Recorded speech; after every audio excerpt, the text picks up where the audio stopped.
تحت رعاية سعادة الشيخ هلال بن سعيد الحجري محافظ الداخلية، نظمت بلدية الداخلية ببدبد حفلاً بمناسبة العيد الوطني 54 المجيد، حيث بدأ الحفل بالسلام السلطاني وبعده القرآن الكريم، ثم قدم الفاضل ياسر بن فاضل المحاربي عضو المجلس البلدي ممثل ولاية بدبد كلمة المناسبة. الأعزاء المدراء العموم ومدراء المؤسسات الحكومية والخاصة، السادة الحضور الكرام، السلام عليكم ورحمة الله وبركاته. تلا ذلك فن العازي قدمه سالم بن ناصر الرحبي.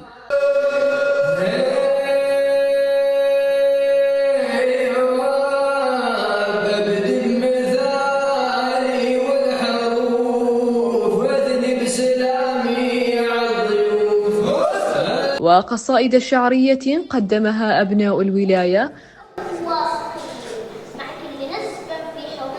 لبدو ما نضي اللحم يغلونه، ويوم يزدو العيد صاب ضبار ما يقصروا السيف يغلونه. الدين ترك لي عرب ناس عيال رزحوا ميادين لين الدين. وتم عرض فيلم مرئي يوضح أهم المنشآت والأماكن السياحية بولاية بدبد كحارس أمين لتاريخها بأحجاره المتينة.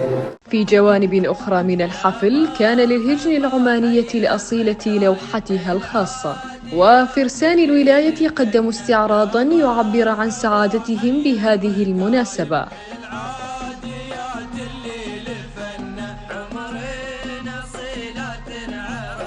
وركن المرأة العمانية بولاية بدبد كان حاضراً بمجموعة من الحرف والصناعات التقليدية، ومعرض آخر لمجموعة من الحرفيين وأصحاب الفن التشكيلي والمشاريع.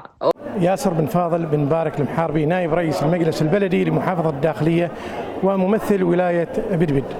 ولله الحمد، السلطنة في هذا الأيام تحتفل بالعيد الوطني المجيد، ولقد أقامت مدير دائرة بلدية بدبد بولاية بدبد حفل تكريم للداعمين والمساهمين في المناشط التي أقيمت في الولاية برعاية سعادة الشيخ المحافظ هلال بن سعيد بن حمدان الحجري محافظ الداخلية. ولله الحمد كان الحفل في منتهى الروعة. وقدم راعي المناسبة التكريم للجهات الراعية والداعمة والمصورين بولاية بدبد. سلام يا دار السلام يا شعبي يا حر نبي، يكفيك ما قال النبي واللي يعاديك يهبي. سلام يا دار السلام، دار الرجال الصاملين الشامخين المعتلين، العز بيسار ويمين. سلام يا دار السلام يا سيدي حنا. لتختتم فرقة بلوحة من التراث البحري تناغمت مع هذه المناسبة المجيدة فرقة ضواحي مسقط.